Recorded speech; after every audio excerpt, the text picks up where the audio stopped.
Gracias a todos por haber venido, muchísimas gracias por estar acá. Soy Carlos Renis y junto con Alejandra estamos al frente de la Comisión de Mediación del Colegio, junto con los colegas que componen la comisión. Es un privilegio para la Comisión de Mediación poder, juntamente con la Comisión de Derecho Penal y Procesal Penal y Derecho Procesal Civil, en conjunto, aunque no estén en esta mesa, estar presentando hoy este tema tan importante como la justicia terapéutica. Es un honor para el colegio, un honor para la comisión, un orgullo para el resto de para todas las comisiones que participan, el tema y sobre todo la calidad de los disertantes.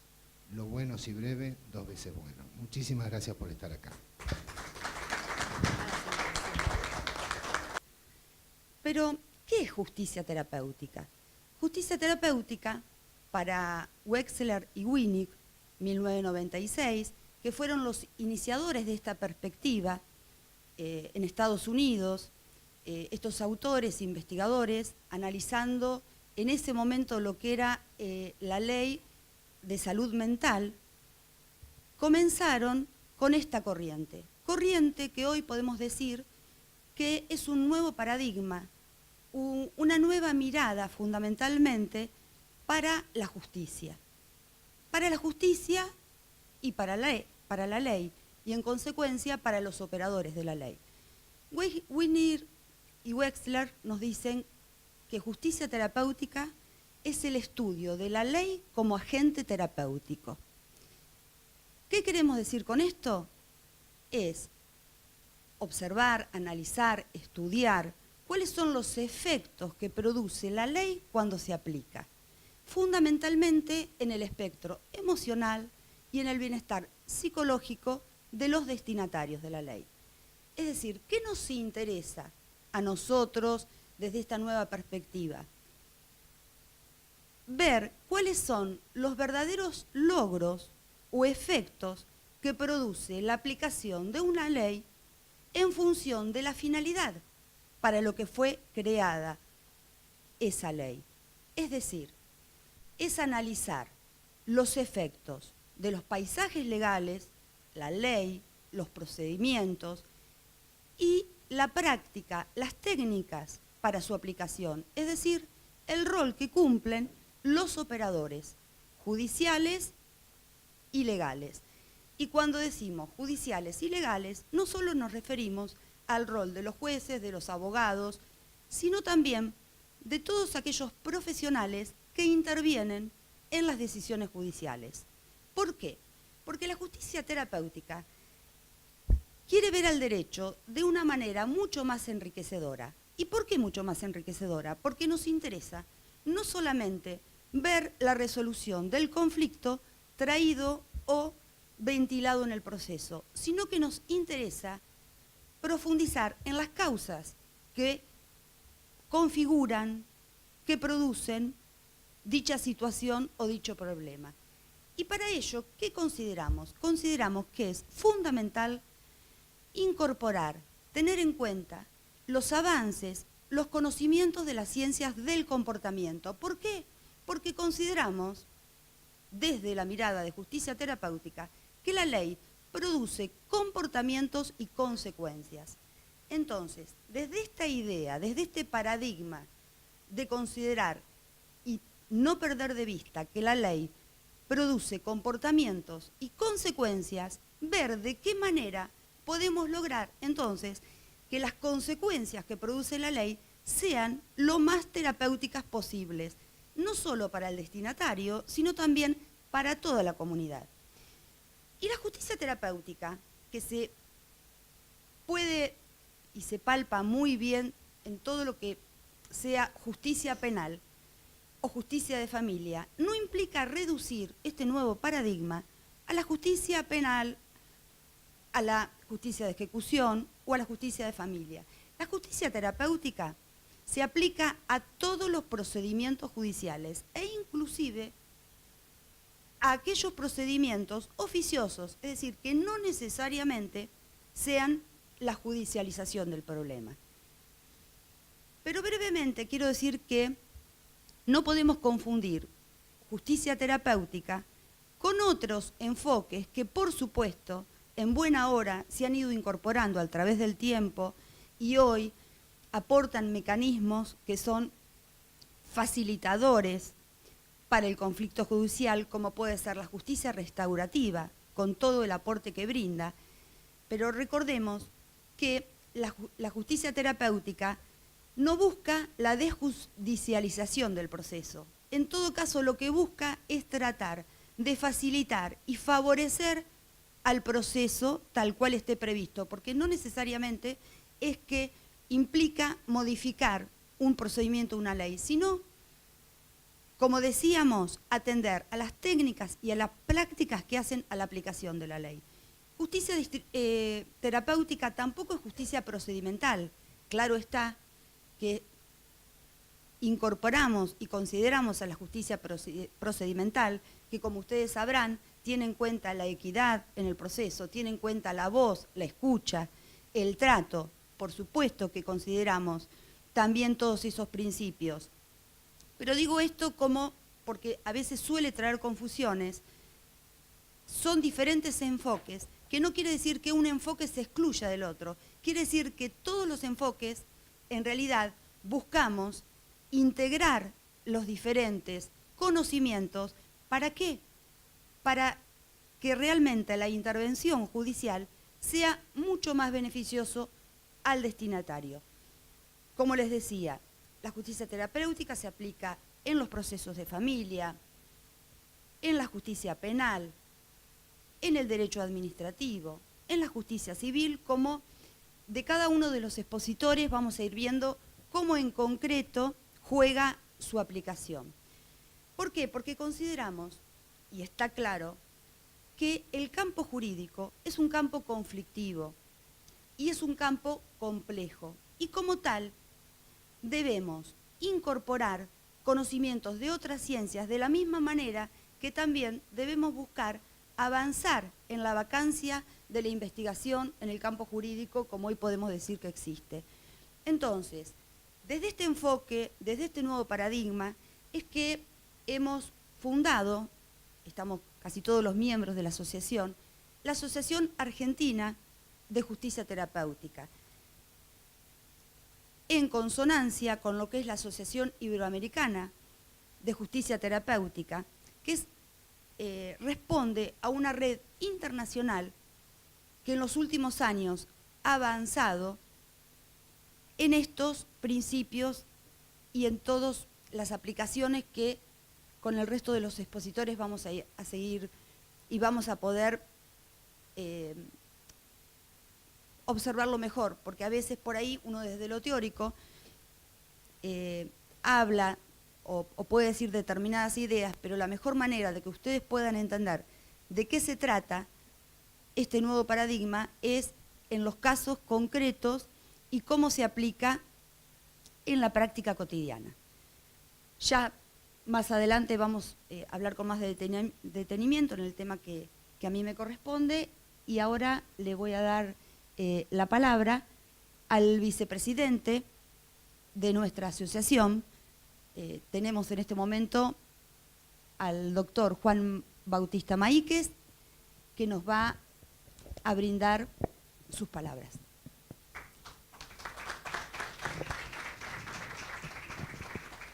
Buenas tardes a todos. En primer lugar, pedirle disculpas por la demora. El tránsito es un caos, así que me hago cargo también de esta pequeña demora.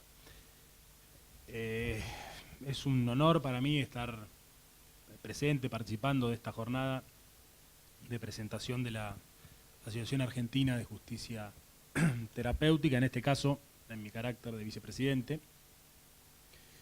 Y también quisiera agradecer y no dejar pasar la oportunidad al doctor Guillermo Lipera, el presidente de este Colegio de Abogados de la Ciudad de Buenos Aires, por abrir las puertas de esta prestigiosa institución y permitirnos reflexionar sobre una temática tan importante, tan compleja, tan trascendental, sobre todo en estos tiempos, para nuestro sistema jurídico vigente.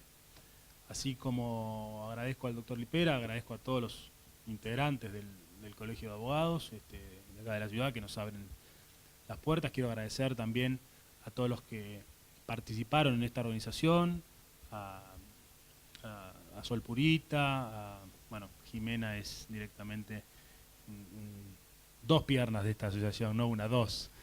Y a todos, en realidad, si empiezo a nombrar me voy a olvidar de algunos y no quiero ser ingrato. Ya metiéndonos en el tema que nos ocupa y adelantando que voy a ser muy breve por una cuestión de agenda, en los últimos años y de manera, todos saben, de manera muy sostenida, la seguridad pública ha sido uno de las grandes preocupaciones de toda la ciudadanía. El abordaje desde la justicia terapéutica es fundamental para comprender lo que es este fenómeno complejo y multicausal de la delincuencia, siendo difícil o muy difícil confiar en que soluciones basadas en enfoques meramente punitivos o en respuestas parciales van a poder hacerle frente a la situación en la que hoy nos encontramos. Digo esto porque desde mi punto de vista, es una opinión personal, las soluciones que esperamos y que están basadas en enfoques meramente punitivos ha fracasado rotundamente y nos ha llevado a la situación en la que nos encontramos hoy. Este cambio de paradigma que permita romper con este círculo vicioso del delito demanda el compromiso de todos y cada uno de nosotros desde nuestras distintas posiciones, desde nuestros distintos lugares, y en mi caso puntual, en mi rol de subsecretario de Justicia y de consejero de la magistratura, el enfoque de la justicia terapéutica y restaurativa ha sido clave a la hora de pensar en lo que es o lo que va a ser el rol de la justicia y de sus agentes. Esto lo puedo, o mi granito de arena lo puedo aportar tanto desde el Consejo de la Magistratura que integro, a la hora de analizar quiénes van a ser los candidatos a futuros magistrados, y también desde el Ministerio de Justicia, porque tengo la oficina, digamos, donde se elige al determinado candidato que va a ser propuesto por el Poder Ejecutivo. Es decir, tengo una injerencia importante en la selección del perfil de magistrado que queremos o que buscamos. En ese sentido, y a diferencia de lo que es el proceso tradicional, el esquema que propone la justicia terapéutica está estrictamente orientado a la persona con foco en sus necesidades más que en sus derechos. Busca la resolución de conflictos subyacentes al delito, tomando al juez como un director del proceso. Presenta una visión prospectiva orientada hacia la planificación, deja de lado la lógica adversarial y trabaja desde la colaboración de con todos los actores intervinientes, se aboca a la interpretación y aplicación de las ciencias sociales, más que a la interpretación estricta de la ley, y todo ello en pos de alcanzar el objetivo que es un resultado terapéutico.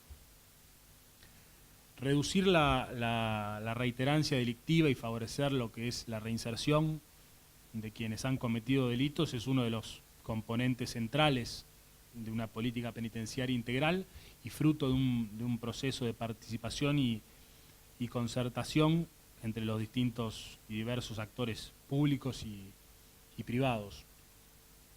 En ese sentido quiero destacar la labor que se está llevando a cabo desde la Dirección Nacional de Readaptación Social, que cumple un rol fundamental en lo que es la reinserción de las personas que han delinquido, y quiero destacarlo porque cumple un rol fundamental en un esquema y en una situación que por ahí hoy en día todavía no es la ideal. Con los recursos que tiene, con la estructura que tiene, está haciendo, la verdad, refundando lo que es o lo que fue una dirección sumamente importante, que hasta hace poco tiempo no creo yo, no se la dimensionaba y no se le daba la relevancia que tiene para lo que es la reinserción de las personas que incurrieron en delito. También en esa línea y también desde el Ministerio de Justicia confiamos en la importancia de promover programas para la integración social y la promoción de mecanismos alternativos a lo que es la prisión. Hemos impulsado también desde la Dirección de Adaptación Social el programa de asistencia a personas bajo vigilancia electrónica, que tiene como responsabilidad primaria desarrollar las acciones destinadas a mejorar las condiciones de vida de lo que es el colectivo vulnerable, que cumplan una medida restrictiva de libertad bajo lo que es esta llamada, o como se la conoce masivamente, que es la tobillera o la pulsera electrónica. También estamos explorando la iniciativa de los tribunales de tratamiento de drogas. Recién hablaba antes de acercarme con el doctor Ajez, a quien reconozco y felicito por la labor que está llevando adelante y a la que nosotros queremos acompañar desde el Ministerio de Justicia, que es un instituto ampliamente difundido en el plano internacional, que promueve el tratamiento de personas que padecen una adicción detectada de las drogas o el alcohol y que hubieran obtenido la suspensión de un juicio a prueba o una condena de ejecución condicional. Creemos en la importancia de un abordaje sanitario en pos de la rehabilitación e integración social de los infractores penales, y para ello la clave y el mayor desafío será el trabajo en conjunto, mancomunado, entre el Poder Judicial, los distintos operadores de lo que es salud, las diversas agencias gubernamentales y todas las organizaciones de la sociedad civil. La Asociación Argentina de Justicia Terapéutica se inscribe en esa lógica y busca contribuir a la producción de conocimientos, a su difusión, investigación y capacitación en la materia. Se presenta como un espacio de asistencia técnica para los profesionales, operadores jurídicos, promueve la reflexión permanente sobre la evolución de los procedimientos, técnicas, materiales en justicia terapéutica, entre algunas de todas sus funciones. Es bajo este paraguas la participación de diversos actores de la sociedad civil es fundamental, vale la pena remarcarlo, para nutrir lo que es la discusión sobre temáticas que demandan el compromiso de todos y cada uno de nosotros. Por eso, desde mi posición, los invito y les pido un acompañamiento, les agradezco, valoro y vuelvo a agradecer que personas o personajes tan importantes de lo que es hoy la función pública, la veo a la doctora Bianco y la verdad que se tomen el trabajo de venir, de estar acá, de escuchar lo que tenemos nosotros para decirle, es muy satisfactorio. Así que con esto les vuelvo a agradecer y estoy, no hoy, porque me tengo que ir, pero a disposición de lo que necesiten en otro momento. Muchas gracias.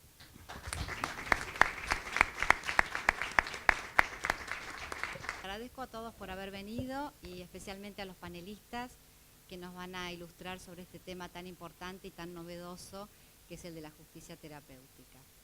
Cuando conocí a las doctoras Monsalve y Ollamburu y me contaron que estaban armando una asociación civil para el desarrollo y la promoción de la justicia terapéutica, me interesó muchísimo el tema porque los mediadores tenemos muchos puntos de contacto con estas técnicas y estas nuevas ideas para resolver estos viejos problemas. Busqué una definición, bueno, ya las dijeron porque yo iba a hablar primero en realidad, pero bueno, justicia terapéutica es el estudio del rol de la ley como agente terapéutico y se centra en el impacto de la ley y el proceso en el espectro emocional y el bienestar psicológico de las personas.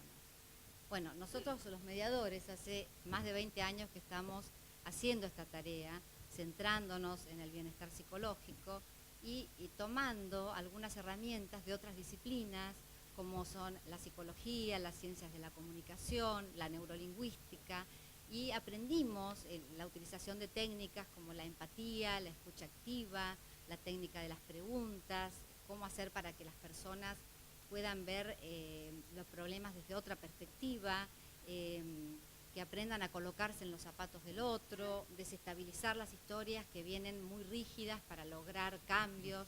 Bueno, todo eso forma parte de los métodos alternativos de resolución de conflictos, que es realmente en lo que creemos como una solución muy pacificadora para la gente y para la sociedad y con muy buenos resultados. Las doctoras me contaron que estos postulados podían ser traspolados a otras áreas del derecho, como ser el derecho penal, con lo cual nos generó una gran curiosidad y una gran alegría, porque realmente pensamos que puede ser muy enriquecedor el aporte de todas estas disciplinas nuevas.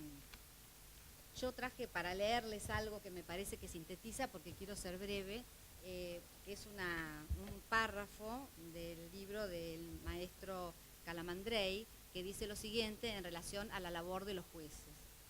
Dice: bajo el puente de la justicia pasan todos los dolores, todas las miserias, todas las aberraciones, todas las opiniones políticas, todos los intereses sociales. Sería de desear que el juez estuviera en condiciones de volver a vivir en sí mismo para comprenderlos. Todos y cada uno de esos sentimientos, haber probado la extenuación de quien roba para satisfacer el hambre, o el tormento de quien mata por celos, ser alternativamente y a veces al mismo tiempo inquilino y arrendador, aparcero y propietario de tierras, obrero huelguista y patrón industrial. Justicia es comprensión, es decir, considerar a la vez y armonizarlos los intereses opuestos, la sociedad de hoy y las esperanzas del mañana, las razones de quien la defiende y las de quien las acusa. Bueno, nada más porque estamos apurados así. Agradezco al colegio que nos abrió las puertas con un tema que es nuevo, que puede llegar a despertar algún tipo de interrogante y que probablemente, si logramos la difusión que esperamos, se pueda instalar y servir como una herramienta de trabajo cotidiano para todos los que somos operadores judiciales y todos aquellos que estamos preocupados por buscar una solución o una innovación en las prácticas que habitualmente advertimos que han fracasado dentro de nuestro sistema actual de justicia. Creo que la gran virtud que tiene la justicia terapéutica, antes de entrar en mi tema, quiero decir esto, la justicia terapéutica tiene una gran virtud, que es que cualquiera de los operadores puede tomar sus principios y tratar de incorporarlos a su gestión cotidiana. Y ahora cuando yo les cuente concretamente en qué consiste o cómo se abordan los casos y cómo los trabajamos, se van a dar cuenta y van a empezar a encontrar elementos o herramientas que en la aplicación cotidiana, sean letrados que están litigando, sean mediadores, como bien la comisión nos ha recibido con tanta amabilidad, sean operadores judiciales desde los juzgados o desde los ministerios públicos, siempre van a poder encontrar principios útiles y gratuitos. La justicia terapéutica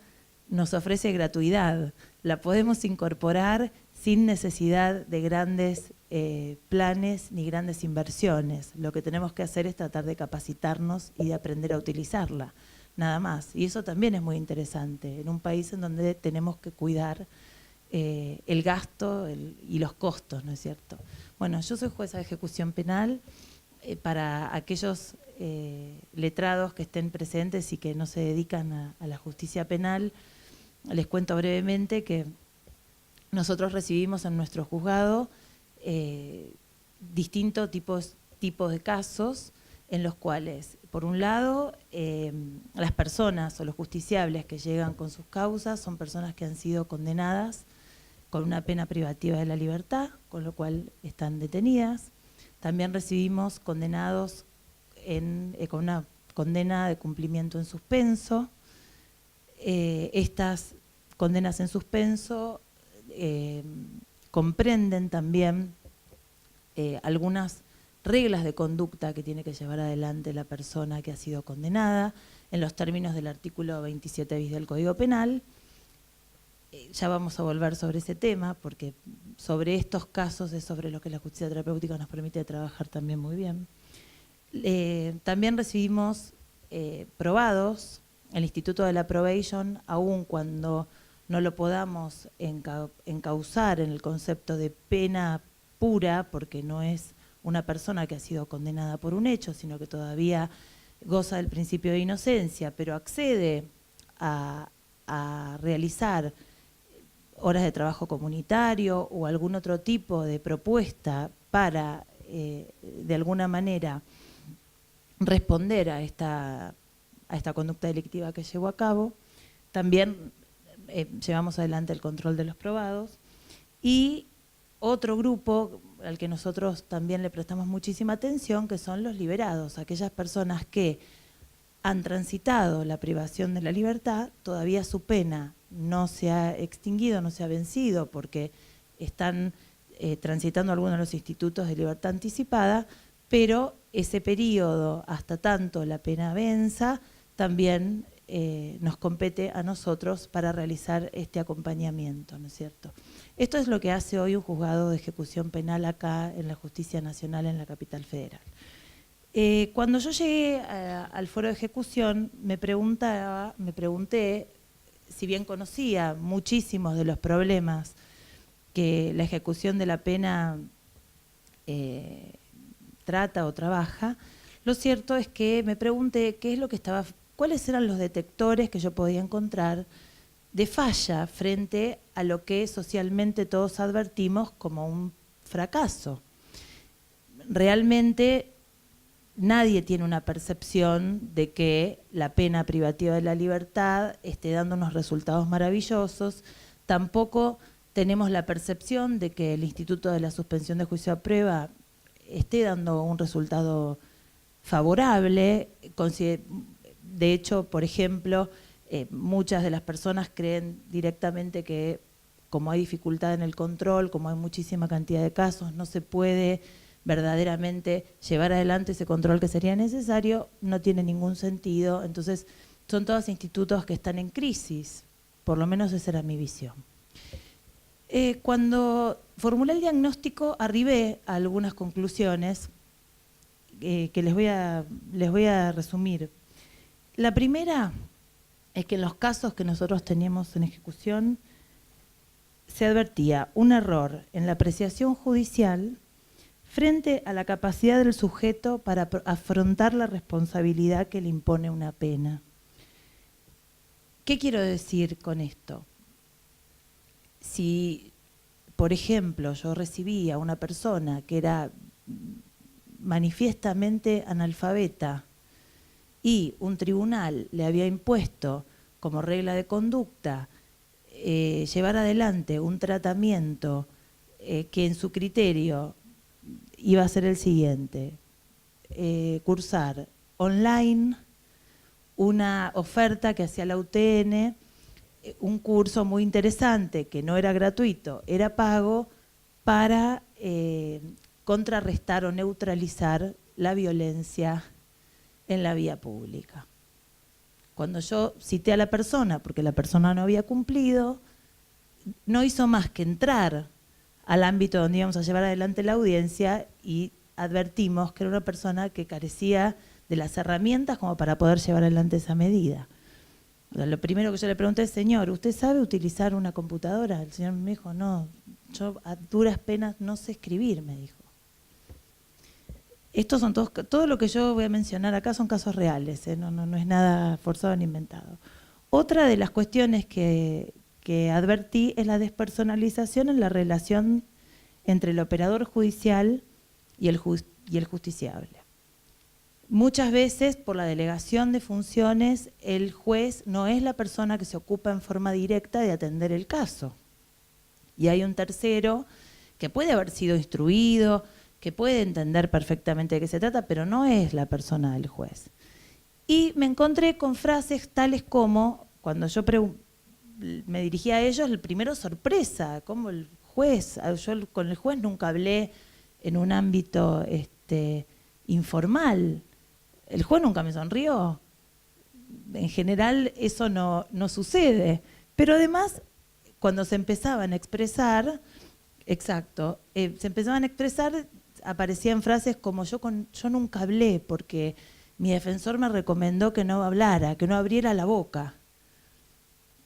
Porque, claro, cuando uno ve que hay un incumplimiento, lo primero que hace es preguntarle a la persona, dígame usted por qué incumplió, qué le pasó, por qué no hizo lo que se comprometió a hacer. Imagínese que usted se le ofreció que su proceso penal no continuase a cambio de que usted lleve a cabo estas tareas. Y la respuesta era, yo nunca entendí, nunca hablé. Tercero, la incapacidad por falta de recursos humanos y estructurales para el adecuado seguimiento de los casos. El no control no es una solución, porque en definitiva terminamos desvirtuando instrumentos o institutos que pueden ser útiles, los operadores judiciales los convertimos en inútiles. Cuarto, la incapacidad de comprensión de los justiciables de las obligaciones asumidas. Entonces, frases textuales. Yo estaba esperando que me llamaran para ir a hacer las tareas comunitarias y nunca me llamaron. No, usted tenía que dirigirse a, pero yo eso no lo entendí. O no me dieron el oficio. O la verdad es que yo dije que sí, pero yo tengo un trabajo formal y en ese horario yo no puedo ir a hacer tareas comunitarias. Quinto, la imposibilidad de cumplimiento de las obligaciones asumidas por lo que dije primero, por falta de recursos humanos, por falta de capacidad para encarar la tarea encomendada, por ejemplo, falta de capacidad física, personas a lo mejor de edad, de 80 años, que las mandábamos a hacer, o alguien las mandaba a hacer tareas comunitarias a un colegio secundario. Y la persona a duras penas se podía movilizar físicamente, no podía viajar en el transporte público. Entonces, ¿cuáles son las varas que nosotros imponemos desde la justicia? Porque estas son todas decisiones judiciales, ¿no es cierto? No estamos hablando de... bueno, y así otras tantas diagnósticos como la dificultad en la comunicación, el desconocimiento acerca de la realidad social que rodea al sujeto, esta discordancia entre el objetivo propuesto y su realidad social, y la dificultad en otro tipo de trámites más sencillos, como por ejemplo la carencia del DNI. La persona puede ser sometida a proceso sin tener documento nacional de identidad y después cuando tiene que incorporarse a un programa de tratamiento o tiene que incorporarse alguna actividad de estas características, tiene que contar con algo tan simple como no tener el DNI. Y a partir de este diagnóstico, ¿cuál fue mi conclusión? Que verdaderamente el fracaso está dado, sin lugar a dudas, por los operadores judiciales, eso estamos de acuerdo, que hay una permanente, constante, subyacente vulneración a las pautas y a las normas constitucionales y al bloque constitucional en relación al verdadero sentido que puede tener una pena estatal. Porque está completamente desvirtualizada, tanto la pena como todos aquellos institutos que puedan ser evitadores de llegar al momento de la pena. Se incrementa el índice de recaída en el delito. ¿Por qué razón? Porque nosotros, cuando recibimos estas condenas en suspenso o estas suspensiones de juicio a prueba, estamos trabajando en general con delincuentes primarios.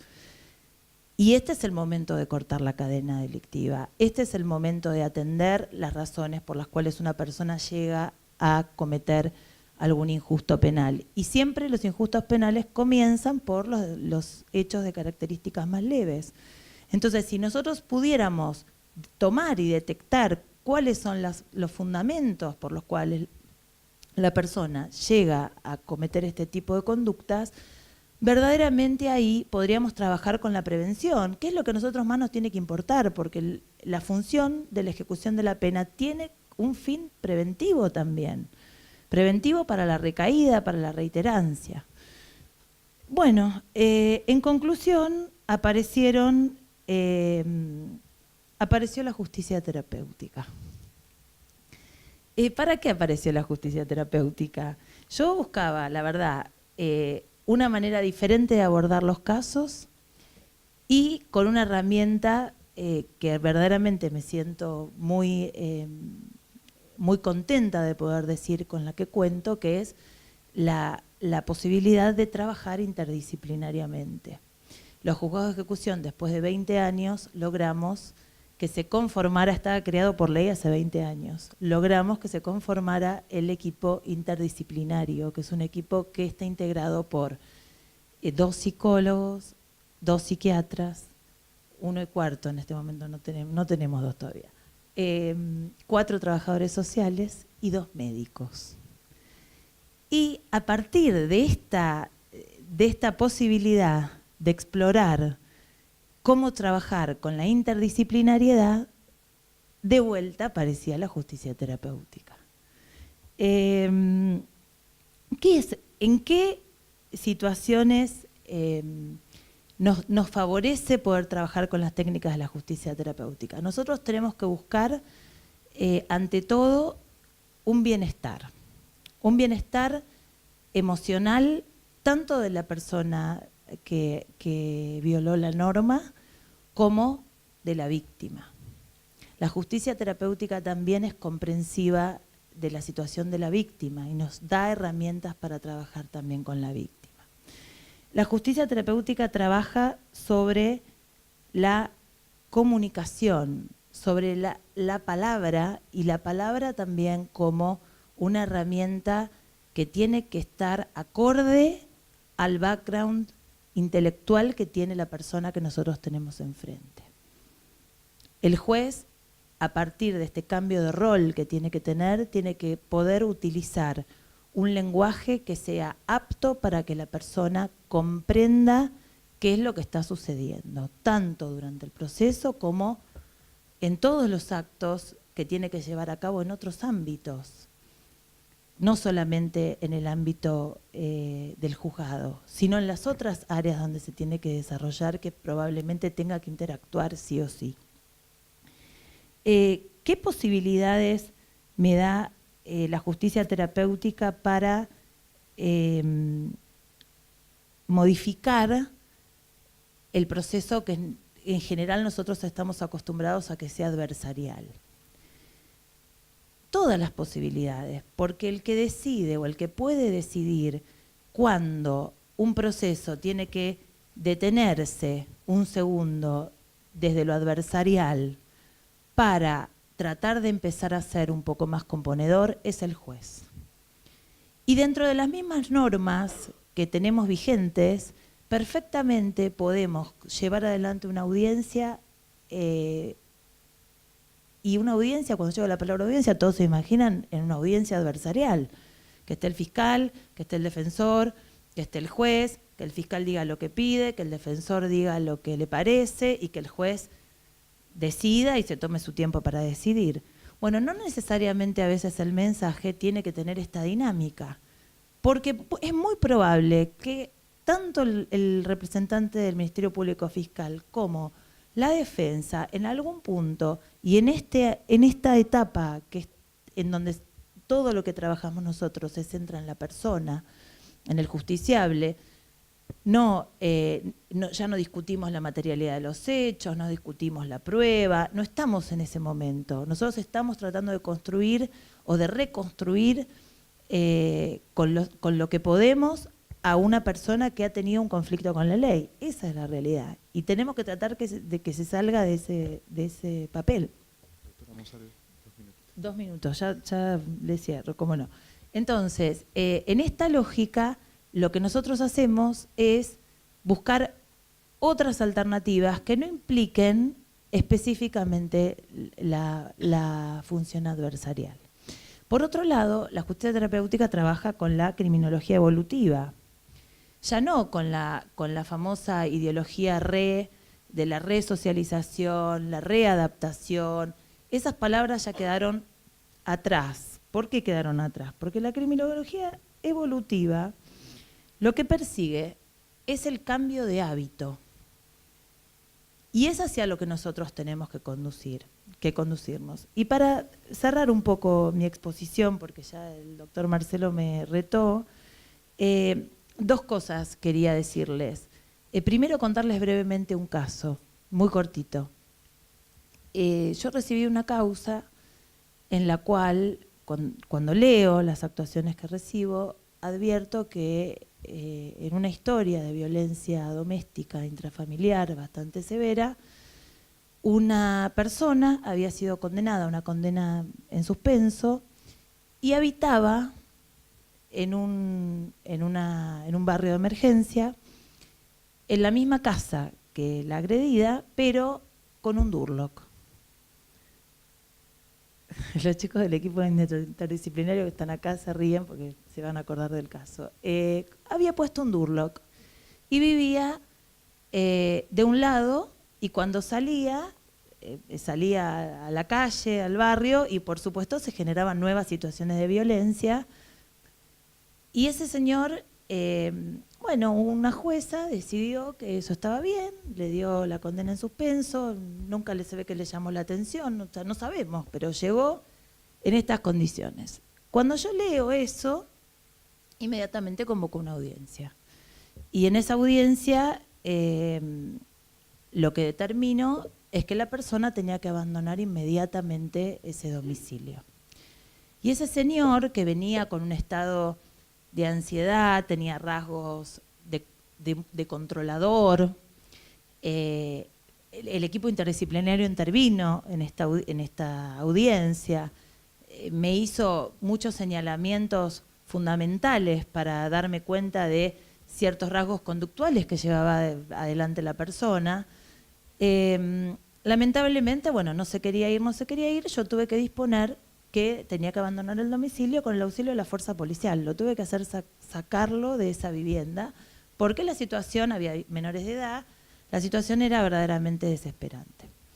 Con el transcurso de los días, y voy a centrar mi mirada en el agresor, no en el agredido, porque nosotros con el agredido tenemos claro que es víctima, que necesita la contención, que los niños, el interés superior del niño, tenemos que proteger a los niños, pero yo quiero que piensen y que observen lo que pasó con este agresor.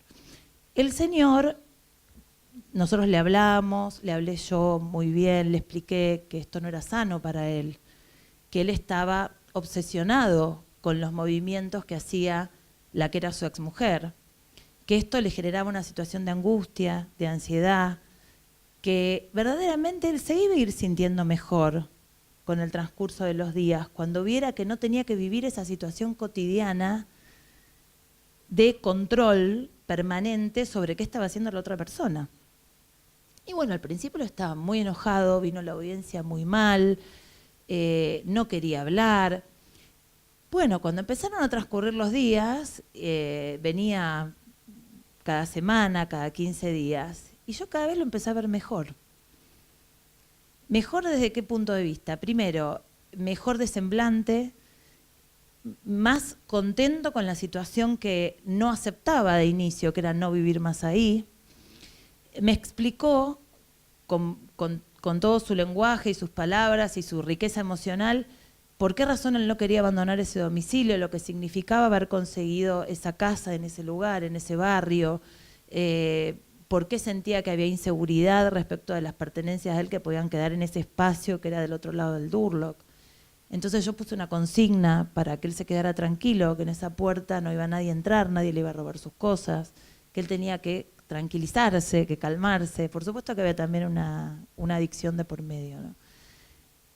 Y al final, la conclusión que yo pude sacar es que esa persona vivía verdaderamente torturada por esa realidad, que era una realidad de violencia, que había víctimas, que había niños que habían presenciado eso, pero ese señor logró posteriormente estabilizarse en otro lado, dejar de vivir en esa situación que era torturante y se retroalimentaba, y poder pensar en un tratamiento de rehabilitación de su adicción a los estupefacientes.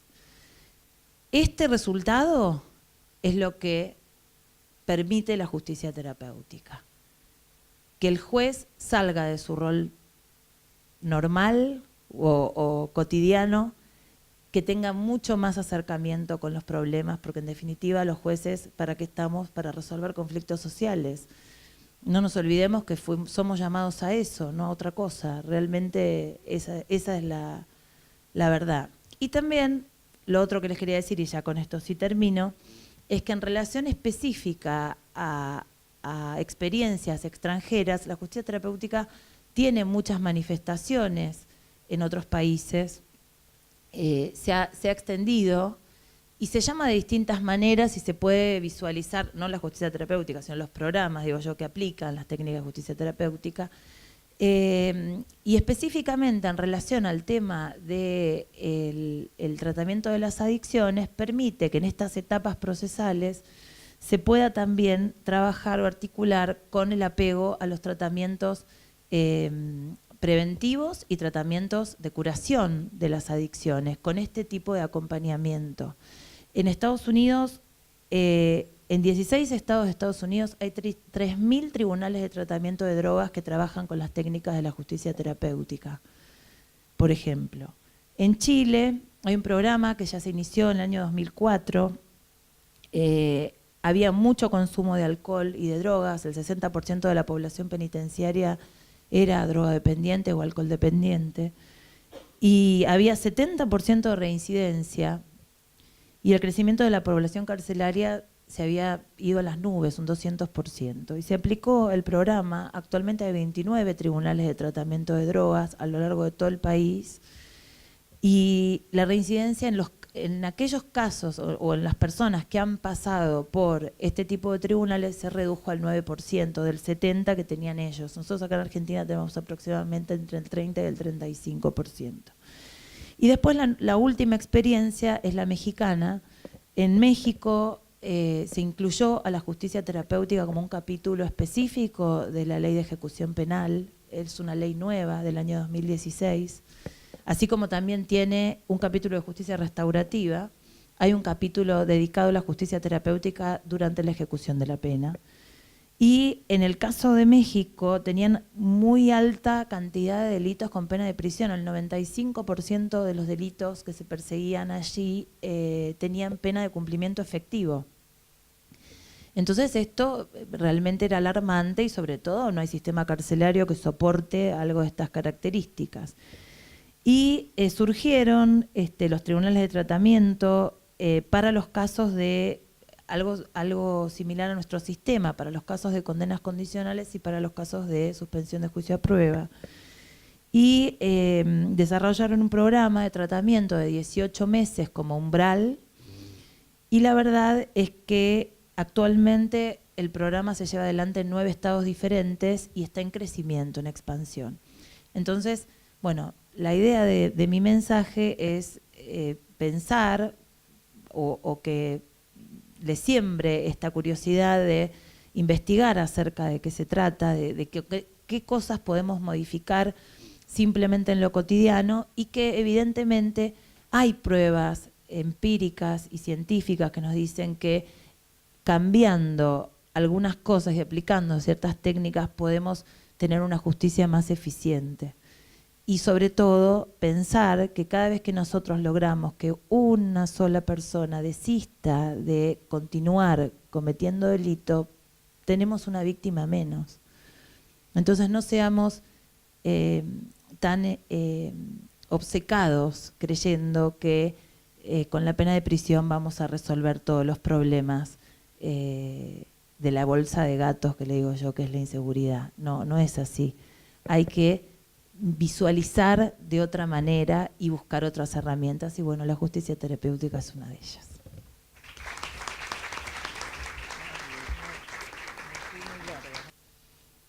Realmente estamos acá en el lanzamiento de la Asociación Argentina de Justicia Terapéutica, y la pregunta con que voy a empezar es: ¿qué constituye un proceso judicial relevante y justo?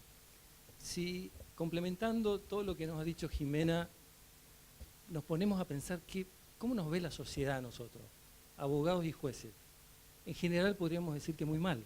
Si tenemos un mal concepto de la sociedad, la imagen que tienen los abogados en la sociedad, los jueces, el sistema judicial, en general no es bueno.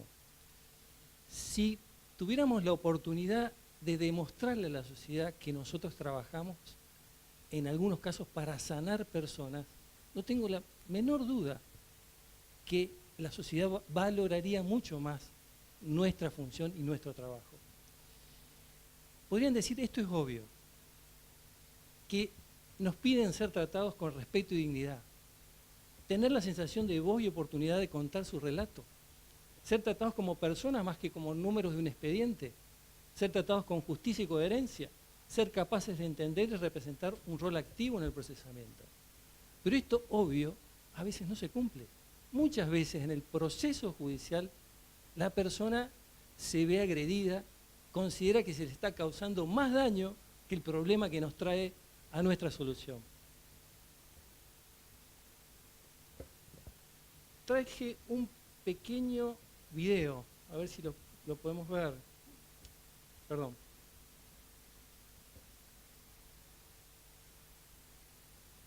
No, lo voy a pasar al final si Dios quiere. Bueno, esta mirada de la justicia terapéutica mejora las habilidades interpersonales. Tenemos que prepararnos en cómo mejorar estas habilidades personales.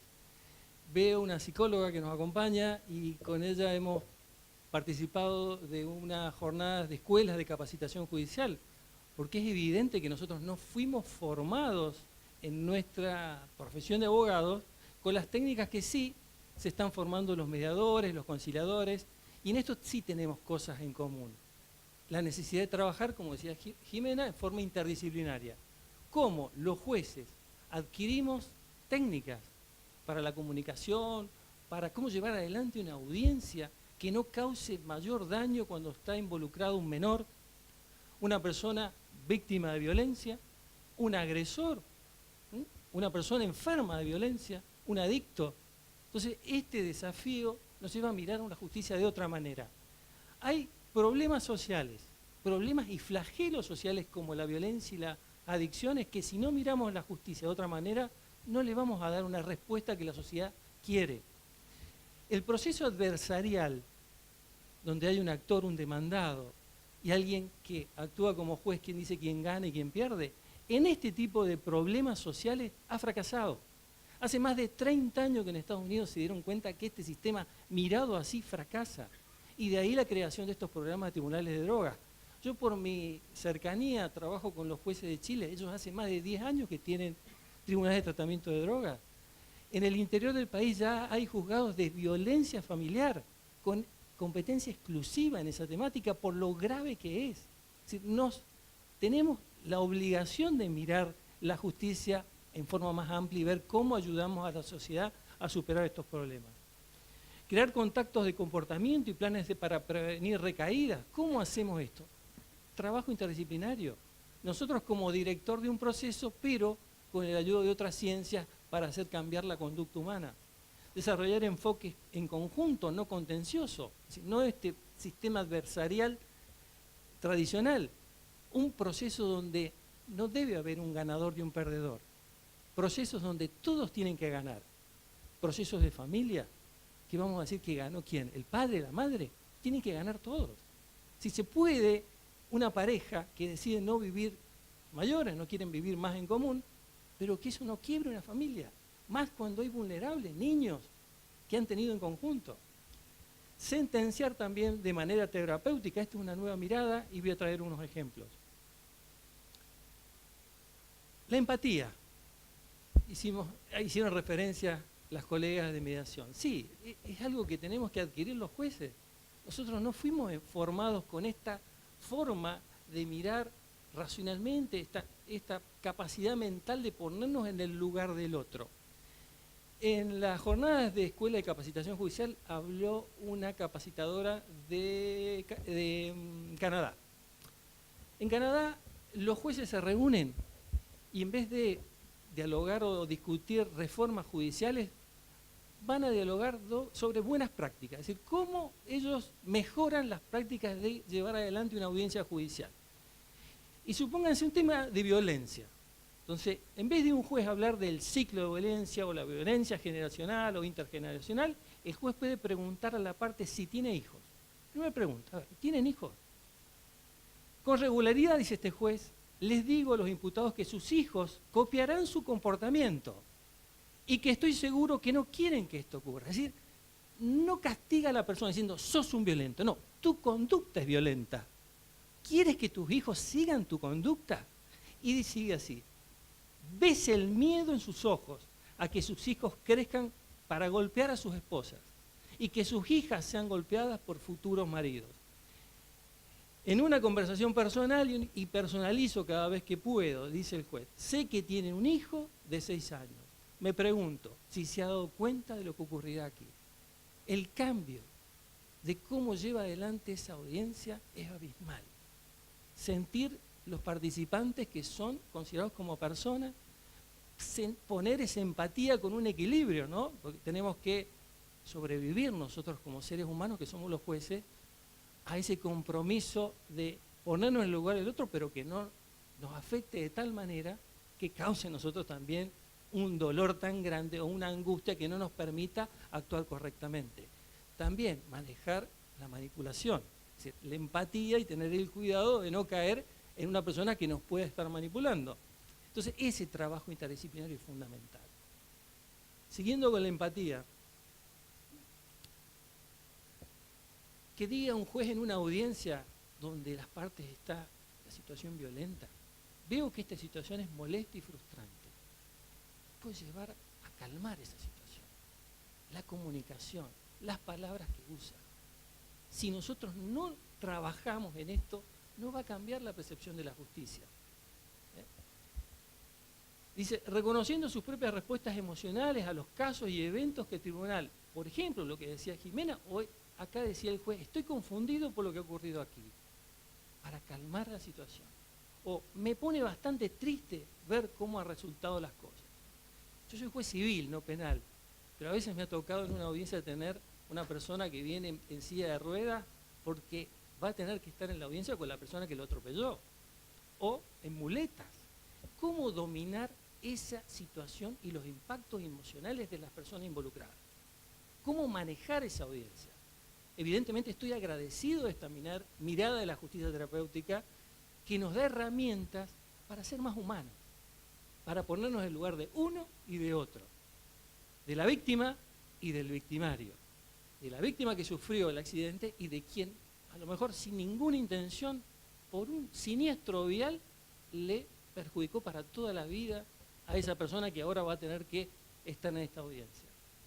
Expresando un sentimiento de preocupación, compasión y respeto por todos los participantes del tribunal. Eso espera la sociedad de nosotros. Actuando de manera confiable y creíble, por ejemplo, tratando a todos los participantes de manera justa y coherente, respetando el derecho al debido proceso y estando consciente de sus propios prejuicios e ideas predeterminadas.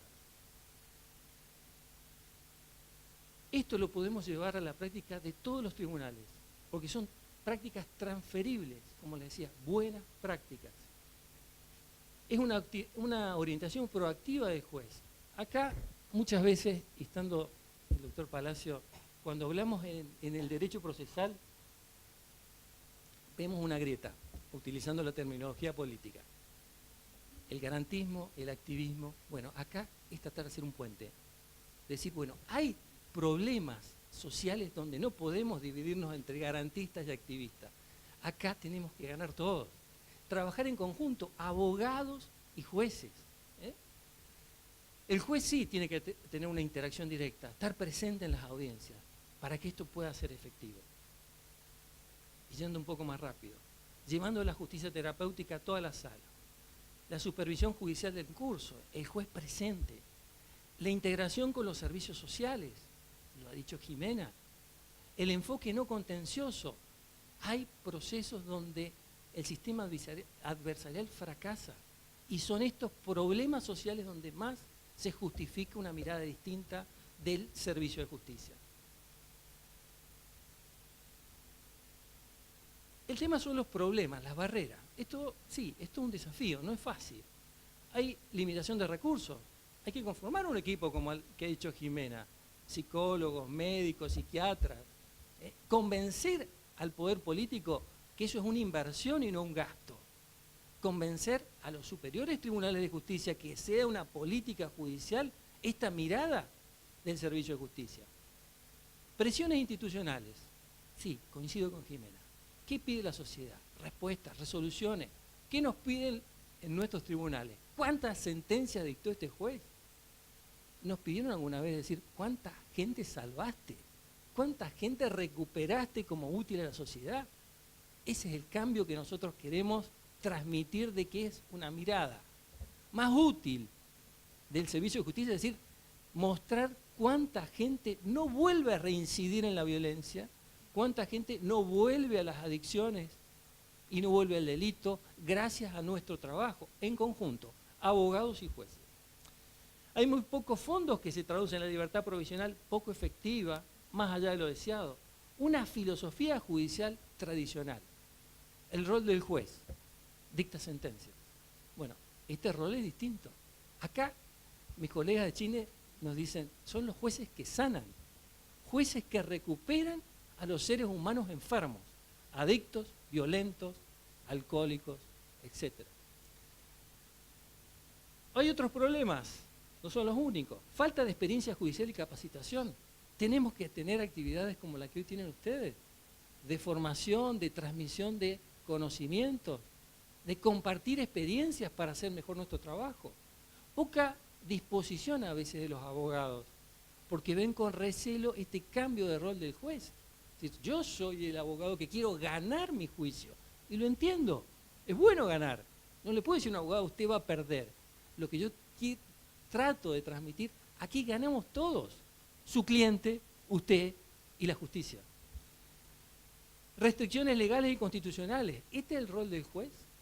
Bueno, que me digan qué cláusula constitucional estoy violando por ser un juez activo. En Chile, que llevan, insisto, más de 10 años trabajando en el tema de tribunales de drogas, que me apasiona, que lo vi en Estados Unidos, y de ahí yo dije, esto quiero para mi país, les cuesta 1/3 el costo de tener una persona en tratamiento de recuperación de adicciones que cometieron delitos leves, no un asesinato ni una violación, que le robó un celular, ¿para qué? Para seguir consumiendo. Les cuesta 1/3 hacerlos someter a un tratamiento y recuperarlo que tenerlos en la cárcel y que salgan peor de cómo ingresaron. Entonces, ejemplos que les quiero dar. La Corte Suprema de Estados Unidos, en este caso que les traigo, llegó hasta la Corte Suprema una situación de dos mujeres que tenían problemas de salud mental. ¿Qué pasaba? Ellas tenían un tratamiento en un hospital, terminaban su tratamiento, le daban el alta, volvían a su casa y que no tenían ninguna contención en su hogar. No tenían familiares, no tenían quien las contenga, quien les continuara con el tratamiento. Entonces volvían a padecer el mismo problema, la misma enfermedad, y las llevaba nuevamente a tener que ir al hospital. ¿Qué dijo la Corte? Declaró ahí la inconstitucionalidad de una ley de Georgia, y si ustedes tienen que ir a la casa de estas mujeres, darles un trato más humano, no obligarlas a vivir en un hospital de salud mental. Cambió toda la mirada de la salud mental de Estados Unidos gracias a esta sentencia de los jueces de la Corte Suprema en 1999. Esto me llegó este año, un juez de Inglaterra y Gales, un tema de familia, que yo traje aquí el link por si lo quieren ver, pero me pareció hermoso.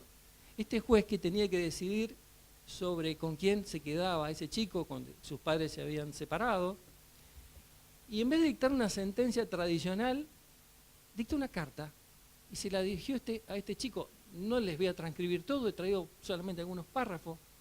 Él, en su resolución, se dirigió así: querido Sam, fue un placer conocerte el lunes y espero que tu comportamiento esta semana haya sido bien. Este caso es acerca de usted y su futuro, por lo que estoy escribiendo esta carta como una forma de dar mi decisión a usted y a sus padres. Y explica cómo lo escuchó, la participación que le dio, cómo escuchó al padre, cómo escuchó a la madre, su percepción del problema y por qué resolvía en la forma que lo hizo. Pero de una manera y un lenguaje que cualquier chico de 14 años como este lo podía entender. Y pasó acá en Argentina con un juez de Villa Mercedes que le tocó resolver un tema de restricción de capacidad, ¿no? De una mujer de 45 años que había sufrido un gravísimo accidente de tránsito, como consecuencia de ello padece de traumatismo cráneoencefálico, deterioro cognitivo, deterioro motor, ataxia, praxia, etcétera, etcétera. Y esta pobre mujer con hijas, con padres, ya no podía vivir en su familia. Su situación necesitaba de un lugar especial que la atendiera, que la contuviera, que le diera la medicación. Bueno, el juez cuando dicta la sentencia de restricción de capacidad lo hace en un lenguaje muy sencillo en una parte y lenguaje técnico en otra. En la parte sencilla le trata de transmitir a esta mujer cómo va a ser su vida, qué derechos tiene y por qué tiene que ir al lugar donde él considera que tiene que ser derivada. Este juez es de Villa María, se llama Alberto Ramiro Domenech. Fue tan interesante su sentencia que fue publicada en medios nacionales como Infobae. Primera vez que veo que un juez civil le publican su sentencia y llama la atención. Me alegró muchísimo. ¿Y por qué? Porque sorprendió hacerlo de una manera novedosa, con un lenguaje sencillo, llano, para que pueda entender por qué será internada y tendrá restringido llevar adelante actos jurídicos por sí sola. El juez decía así: de los papeles tuyos y de tus cosas más importantes se va a ocupar tu papá, pero siempre te va a preguntar primero qué es lo que vos querés. Mujer de 45 años. Después de informarle dónde será internada y que allí podrían visitarla a sus familiares, el juez le contó: si necesitas algo, se lo podés pedir a la gente del hogar, a tu papá, a tus familiares. También si querés podés pedir hablar con una abogada o un abogado, o con el juez, si tenés alguna duda con esta carpeta. En el hogar donde vivís te van a dar los remedios, actividades para que estés bien físicamente, te van a seguir visitando tus papás, tu hija, tu nieto, y les vamos a recordar que no olviden de ir a visitarte para ver cómo estás. También les podés decir a ellos que te visiten otras personas. También les podés pedir a ellos las cosas que te gustan o necesitas. Doctor, perdón, Sí. Dos minutitos. Termino acá, solamente iba a citar a un argentino, que es Francisco, que dice lo siguiente: administrar justicia es una de las más insignes tareas que el hombre puede ejercer. Ciertamente no es fácil y a menudo nos faltan dificultades, riesgos o tentaciones. Sin embargo, no se puede perder el ánimo. Muchas gracias. Y bueno, particularmente le quiero agradecer a María Silvia por haberme hecho conocer lo que es la justicia terapéutica y desde mi lugar en este momento en el Consejo de la Magistratura poder hacer ahora lo que les voy a contar. Cuando me dijo que tenía que hablar del rol del abogado, dije, el rol del abogado todos los que van a venir lo conocen, es abogar por los derechos de su cliente. Dije, ¿y cuál es la diferencia entonces con el abogado con orientación en justicia terapéutica? Es tener en cuenta que es abogar por los derechos de su cliente, pero teniendo en cuenta que el cliente es una persona. Necesitamos humanizar la justicia, necesitamos acercarnos a la persona y no solamente saber que es una carpeta, ir a tribunales y pedir un expediente. Estaría bueno que más allá de que pidamos el expediente 514 del 17, podamos saber que el 514 del 17 es una persona que está casada, que estuvo casada durante 20 años, que se separó, que tiene hijos, que sepamos qué está pasando con esos hijos, si son menores de edad, si son adultos. Necesitamos como abogados en este rol de cambio, necesitamos humanizar al cliente, explicarle cómo lo podemos hacer. Podemos sentarnos, charlar con el cliente. ¿Nos va a llevar más tiempo? Sí. Quizás los honorarios no representen lo que estamos tratando de hacer en este momento con este cambio de justicia terapéutica, también. Quizás en lugar de tener 5 entrevistas ese día, que felicito al que las tenga, tengamos 2, pero el abogado nos va a recomendar. Eso es uno de los beneficios que tenemos que entender, que el abogado si lo escuchamos, el cliente si lo escuchamos, lo entendemos, le explicamos, lo asesoramos con compromiso, no con el apuro de un reloj, sabiendo que, bueno, no, ya está, ya cumplió la hora de la consulta, bueno, ahora ya está, lo tenemos que liquidar. No, tenemos que tomar el compromiso del asesoramiento, con una orientación terapéutica. Y cuando estoy escuchando acá a los jueces que dicen, tenemos que trabajar con un equipo interdisciplinario. ¿Y por qué no el abogado? El abogado también tiene que trabajar con un equipo interdisciplinario. Tenemos que tener un psicólogo a quien consultarle, que también pueda venir a las entrevistas con la gente. Tenemos que tener un asistente social. ¿Por qué le tendríamos que exigir a los demás operadores judiciales lo que nosotros, también es nuestra responsabilidad? Tengamos en cuenta que como abogados nosotros somos mayormente el primer contacto con la persona. en esto de hablar a la persona cuando le llega una cédula, generalmente es muy poco el que va al juzgado, pero lo que hace es, me llegó una cédula de desesperados y que siempre, que dice, no sé, por ejemplo, siempre cuento la anécdota de un señor que tenía una cédula, que vino al estudio una vuelta muy mal, un señor mayor, una cédula que decía autos y vistos. Y bueno, llegó desesperado al estudio y yo digo, pero miro la cédula así rápidamente y digo, pero esto no es tan grave. A ver, pero para mí no era tan grave. Para el señor que se sentó en el escritorio era muy grave porque el hombre me dice, tenía casi 70 años, me dice, doctora, me llegó esto, es papel, dice, ayer, dice, no sabe qué lío en mi casa, dice, me dice autos y vistos. No tengo ni registro de conducir, jamás en mi vida tuve auto.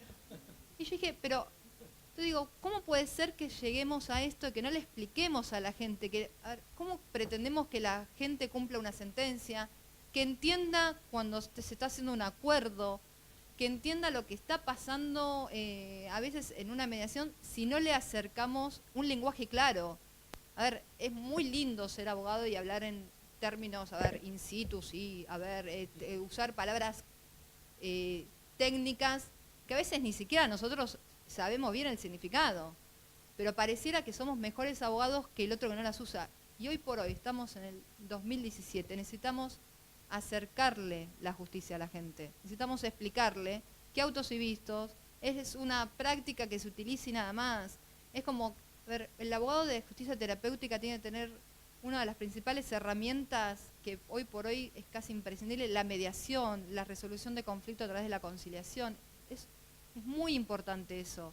Pero ¿cómo hacemos para llevar a un cliente a la mediación si el cliente no sabe lo que es la mediación? Tenemos que explicarle primero que va a haber un tercero que lo va a ayudar, que va a auxiliarlo a encontrar los puntos en común, que vamos a sacar de ahí, que no es que va a ir, no es que va a ir a un matadero, sino que estamos utilizando equipos interdisciplinarios, eso es lo importante. No solamente el mediador con sus equipos interdisciplinarios, que para el abogado es una de las herramientas más importantes, sino el juez también que utiliza equipos interdisciplinarios. El abogado, creo que uno de los cambios que tendríamos que hacer con esta orientación es trabajar con equipos interdisciplinarios.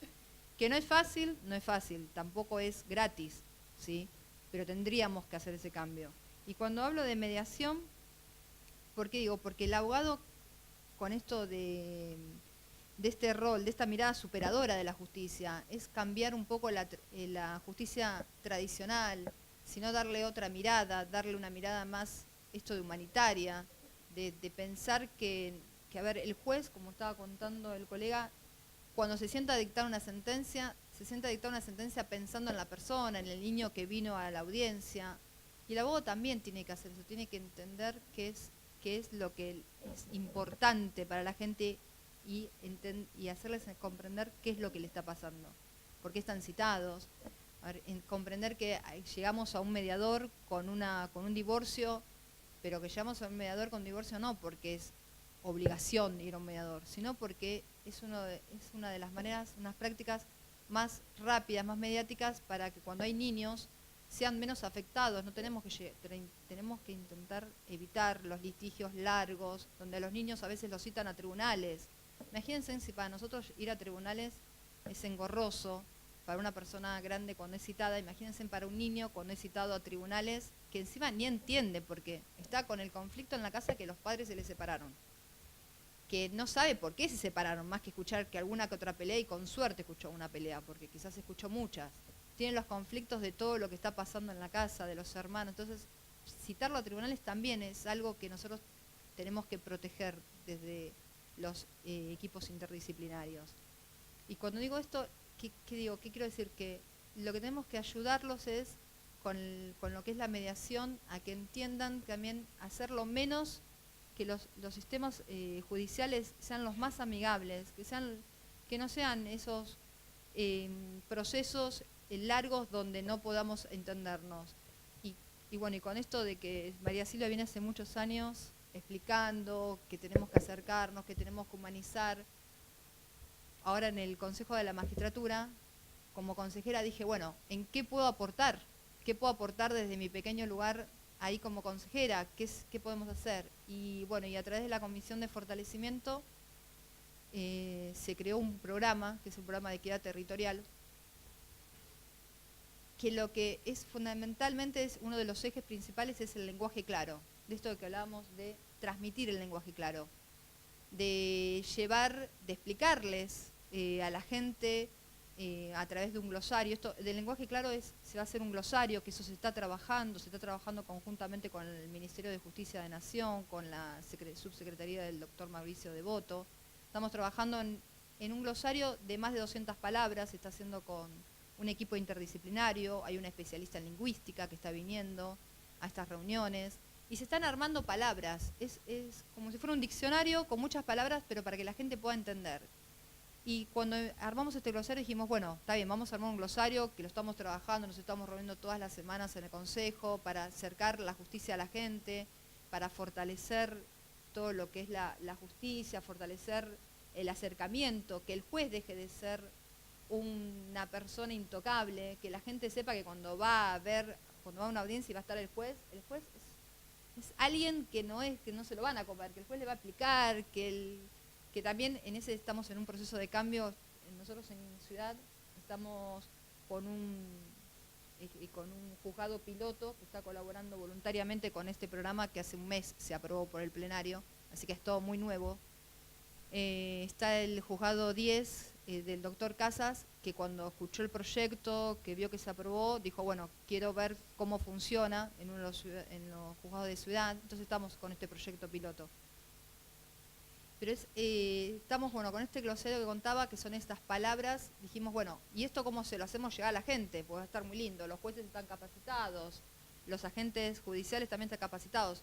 Queremos que los abogados en ese rol primordial que tienen, pues consideramos que es un rol primordial que tienen en todo lo que es la justicia, en su primer acercamiento con la gente, y que siempre van a ser los que tienen el primer contacto con la gente. Y como decía ella, dice, el abogado a veces dice no hablen, le dicen al cliente. Y eso es un gran error, porque si entendiéramos que el cliente se hablara y explicara su punto de vista, que quizás ni siquiera nos lo puede transmitir a nosotros, pero es importante que puedan hablarle, que se le pierda el miedo a la justicia, sino que sientan que es una herramienta que los puede ayudar, que está para colaborar con ellos y no solamente para pagarle a un abogado los honorarios, para cumplir una sentencia de un juez o para ir a mediación y estar horas en una mediación hablando y no llegar a un nada concreto.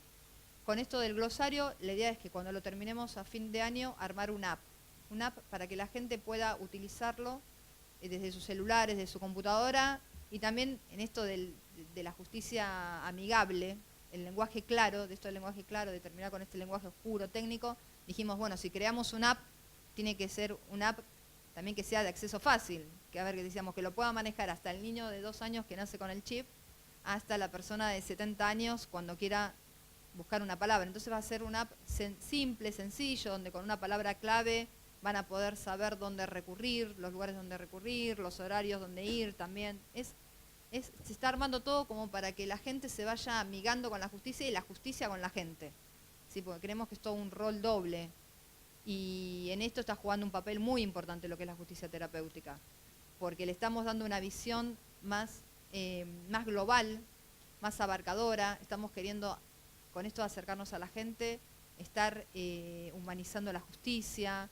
Queremos con esto ver que es importante no solamente el abogado aislado que suele trabajar en su estudio jurídico, sino que se empiece a trabajar con equipos interdisciplinarios, que la mediación es tan importante en cuanto a lo que es la conciliación como método, que acá son procesos que suelen, para exhibir cuestiones íntimas en la familia, bueno, son totalmente... cuando leía los libros son procesos terapéuticos, la mediación, y eso me pareció fantástico. Y en esto de procesos terapéuticos decía procesos antiterapéuticos, ¿sí?, que serían los litigios en los contenciosos, que son más largos y más tediosos para la gente. Bueno, este es el aporte que estamos haciendo nosotros desde el Consejo de la Magistratura de la Ciudad, es el aporte y el pedido a los abogados de la matrícula que queremos que se sumen a este cambio a través de este lenguaje claro, a través del uso de la justicia terapéutica. Cuando llegamos y vi que había poca gente, dije, wow. Y después dije, no, la verdad que no me tengo que concentrar como el viejo vicio del abogado de decir, qué poca gente. Dije, no, a ver, si hay 5 o 10 caras nuevas, esos 5 o 10 caras nuevas que sean replicadores de lo que es la justicia terapéutica, de cuál va a ser el compromiso que estamos pidiendo de todos los sectores, no solamente de los jueces, sino también le estamos pidiendo una mano a los mediadores, como habló antes la colega, estamos también pidiendo el compromiso de los abogados, que es un cambio global, tiene que ser un cambio de todos los agentes de la justicia, porque si no nos quedamos o en los tribunales, aparte que tenemos que ayudar entre todos, tiene que ayudar desde el que está en la mesa de entrada que recibe a la persona con la cédula y explicarle mínimamente como el oficial notificador cuando llega la cédula, el oficial notificador también lo tenemos que concientizar en todo esto, porque no es que llega a una casa y toca el timbre y dice, toma, notificate, firmame acá, chau, y se va. No, a ver, tratemos de que no es una puerta que se abrió, es una persona que salió. Imagínense si cuando nosotros vamos a un lugar y nos atienden mal, porque la persona, bueno, ese día se levantó mal y nos atendió. Imagínense, y estamos hablando de, nos atendió mal la vendedora del shopping, que para nosotros quizás es un mundo. Imagínense para el que le tocan la puerta, hay una persona que es un oficial notificador, le tocan la puerta y le dicen, bueno, dame el documento, toma, firma acá, chau. Y le dicen, no, pero ¿qué es esto? Bueno, llámate a un abogado. Imagínense con la carga que se queda esa persona. Entonces es cuando hablamos de este cambio, de este dejar de tecnicismo, de dejar estos lenguajes oscuros, de acercarnos a la gente, hablamos de un cambio total, hablamos de un cambio desde, por eso digo que el juzgado que se sumó, el doctor Pablo Casas, se habló con la gente del juzgado, pero se habló con todos, se habló, como digo, se habló desde el que atiende la mesa de entrada, desde el que va a sacar fotocopias del expediente, el juez, el secretario, el escribiente, todo, porque creemos que si nada más le pedimos a los jueces que cambien o que tengan otra mirada y no tenemos la colaboración del abogado, creemos que no va a llegar a nada. Sabemos que es un proceso largo, que no es algo que salimos de acá y salimos mañana en todos los diarios con justicia terapéutica, porque de hecho hace años que se viene tratando y recién ahora se está empezando a tener un rol más activo de todo esto. De hecho la asociación es muy joven, sí, hace muy poco que se armó.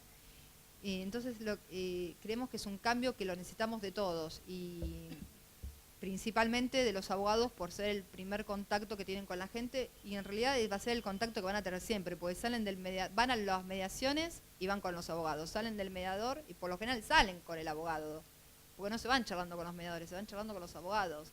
Van a un juzgado, van acompañados que se encuentran en la esquina con el abogado. Después tienen una duda y llaman al abogado. Entonces es esencial el cambio de mentalidad y de personalizar. Y creo que si los abogados dejamos de tener al sujeto como un expediente, como una carpeta, como un honorario, no pensar cuando tenemos a la persona delante y a ver cómo puedo hacer para sacar más honorarios. No, a ver cómo puedo solucionarle el conflicto a la persona desde otra visión, ayudándose a niños con psicólogos, ayudando si hay algún otro conflicto extra, escuchándolos, tratándolos de comprender que se sientan que somos abogados, pero que estamos para auxiliarlos, para ayudarlos, y no simplemente que somos una persona más que somos aparatos de un shopping, ¿sí? Eso es lo importante. Así que bueno, este es el compromiso que yo quería trasladar acá a través de esta charla, pedirles a los abogados que empecemos con este cambio desde estos granitos de arena, que somos muchos granitos de arena, pero en realidad somos muchos, y creo que bueno, este es el compromiso que estoy asumiendo y les pido a todos los que están presentes. Sí, muchísimas gracias por venir.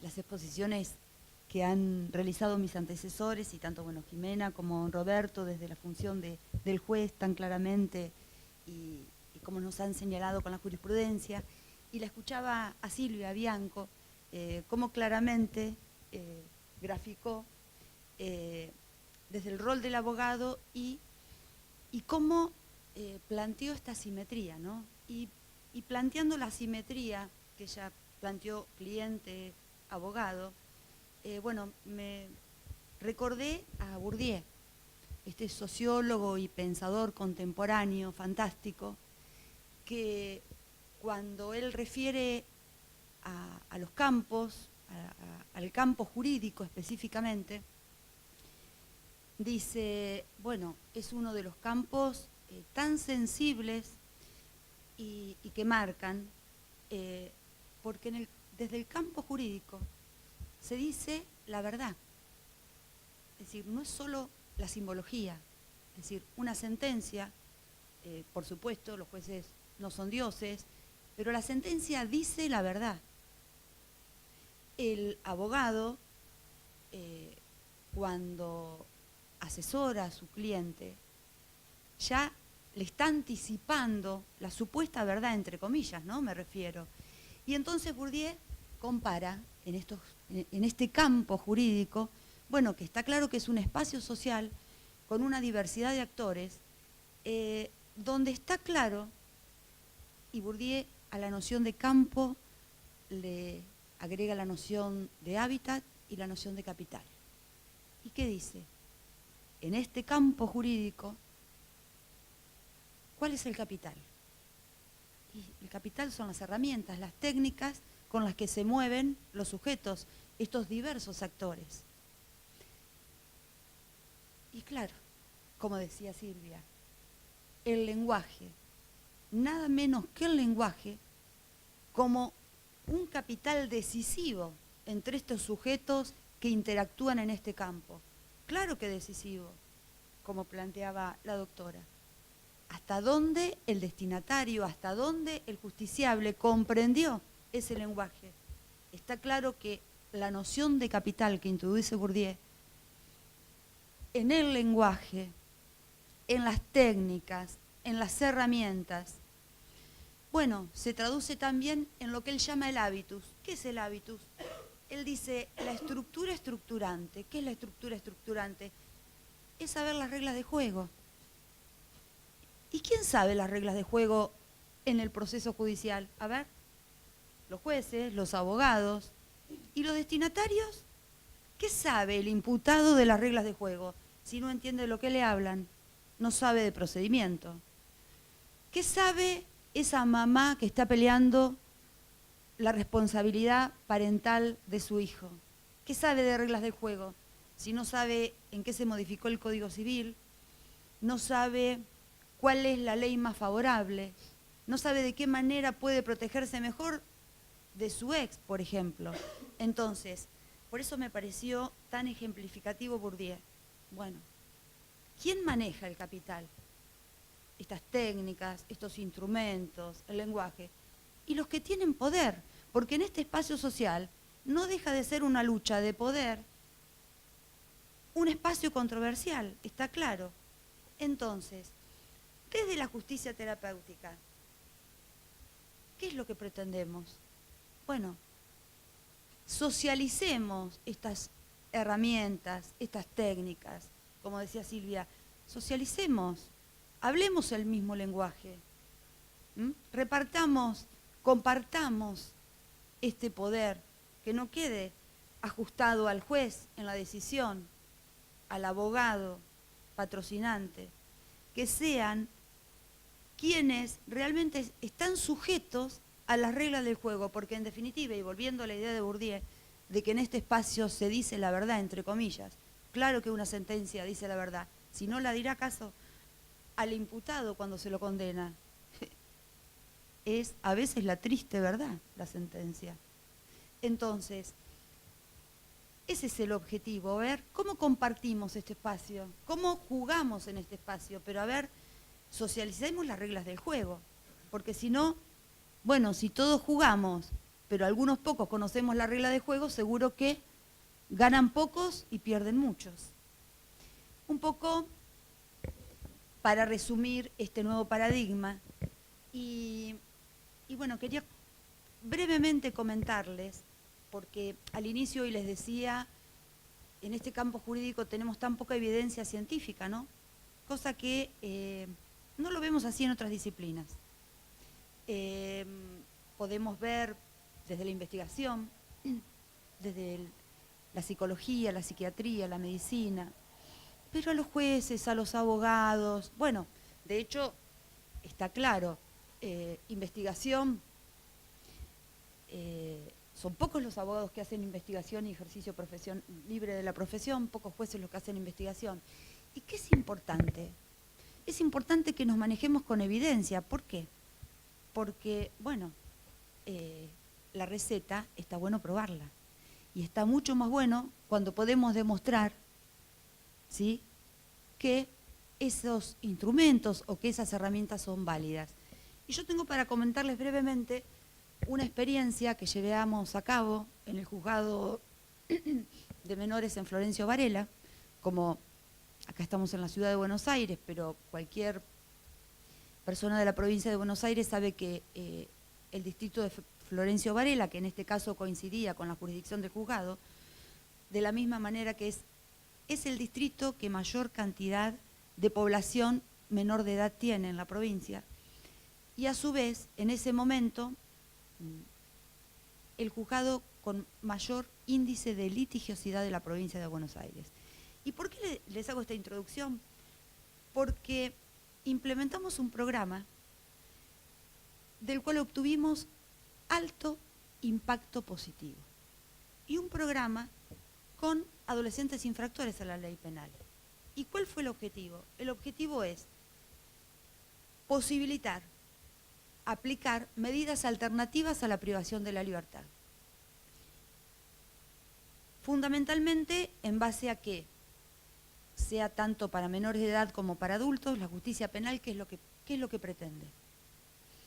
Al menos en teoría, la justicia penal pretende que la persona que ha cometido un delito se responsabilice del hecho que cometió, que comprenda el daño que ocasionó a los demás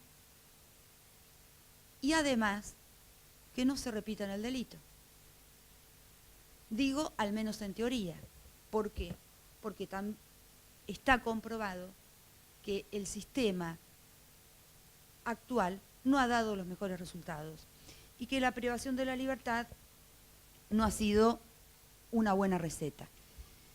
Desde este programa implementamos medidas alternativas donde ¿qué detectamos? Que siendo menores de edad, si específicamente la justicia penal juvenil es especializada, es precisamente porque estamos hablando de un sujeto diferente, de un sujeto en crecimiento, en desarrollo. Es decir, primer punto de vista, no podemos asimilar el proceso penal de un menor de edad a uno de adultos, si no se me cae la especialidad del fuero. Y nada menos que ¿qué observamos? Que la mayoría de los adolescentes infractores no contaba con un referente adulto.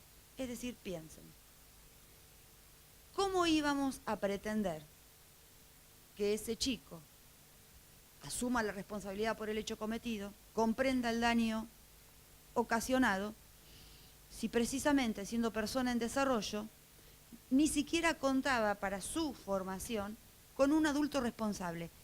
Es decir, no que no lo contara desde lo jurídico, por ahí la mamá en la mayoría de los casos existía, pero sí la presencia, el apoyo que requiere un menor de edad precisamente por su etapa de desarrollo, la guía del adulto.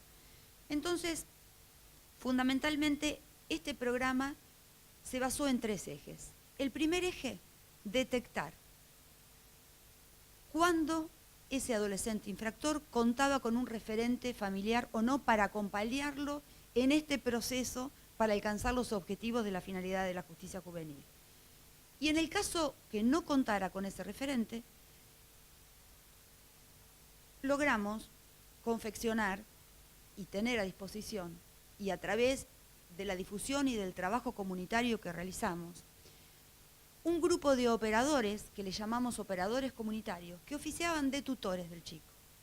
Entonces, se le aplicaba la medida privativa de la libertad a la persona menor de edad, firmaba un acta compromiso y a su vez se le designaba un tutor, un referente adulto, que más allá del responsable parental que tuviese legalmente, iba a acompañar y apoyar al chico por un lado, y por el otro lado iban a ser los ojos del juzgado, del equipo técnico, en el barrio,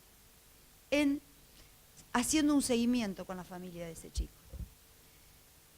A la par, la imposición de reglas de conducta que consistieron en, como saben, y es culminar con la escolarización, en el caso de que no lo hubiera completado, y aprender un oficio, para lo cual logramos pasantías y logramos una inserción laboral con algunas empresas de la zona.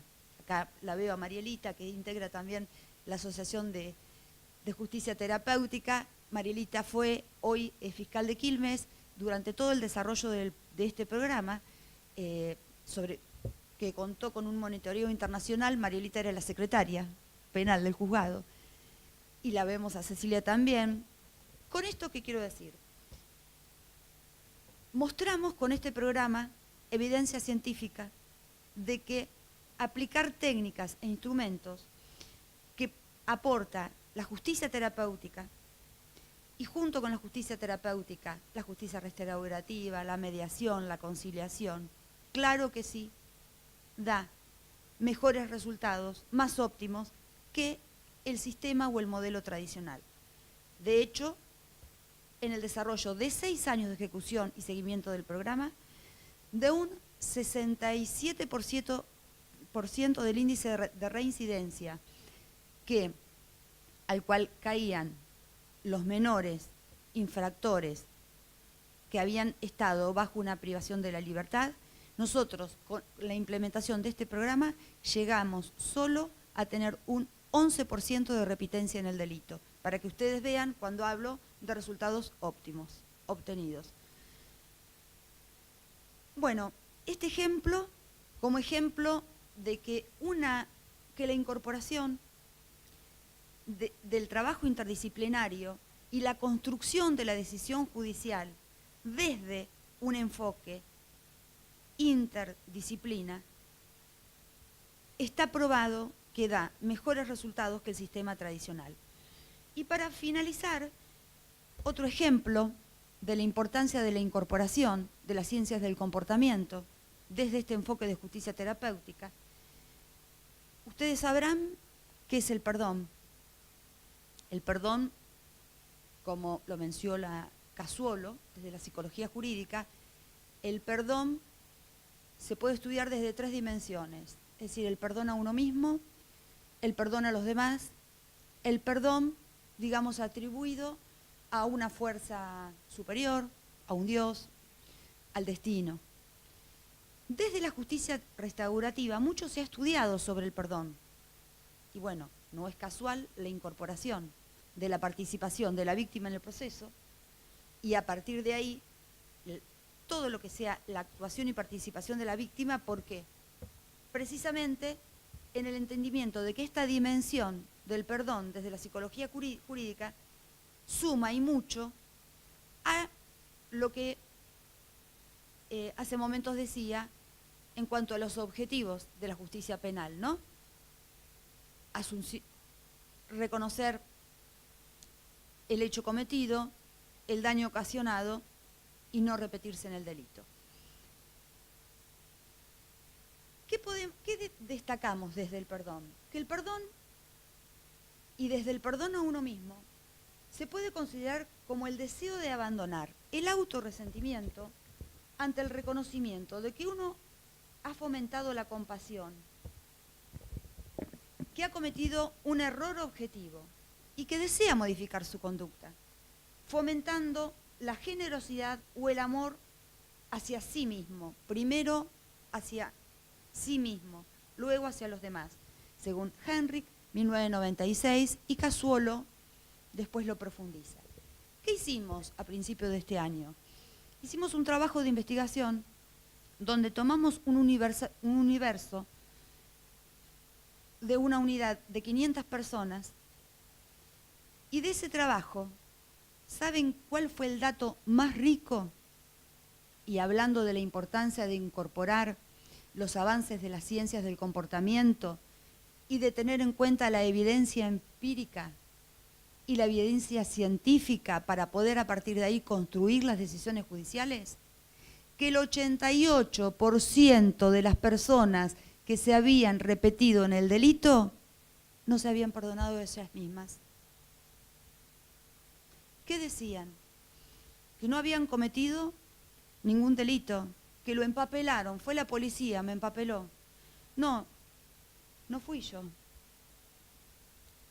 Y no, fue ella, fue el vecino. Es decir, perdonarse a sí mismo, como dice Henry, dijimos, reconocer el error objetivo. no habían podido reconocer el error objetivo. Y el no poder reconocer el error objetivo está comprobado científicamente que hace imposible que esa persona pueda modificar la conducta para no volver a repetir el error.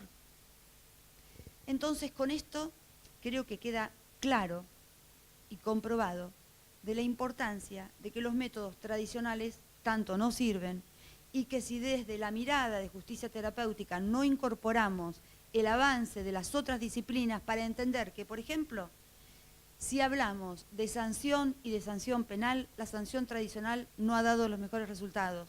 Y si no fomentamos un espacio educativo y terapéutico con ese condenado, difícilmente podremos lograr que no vuelva a repetirse en el delito. ¿Por qué? Porque no atacamos lo cognitivo y lo afectivo. Y en lo cognitivo se incluye el conocimiento, antes de todo, de uno mismo, para poder observar y ver para atrás qué fue lo que hizo. Y desde lo afectivo, la importancia de las redes familiares, de los referentes, no solamente familiares y afectivos, sino desde la comunidad misma, que fundamentalmente se ve al primer paso en libertad después de haber cumplido la sanción. Vemos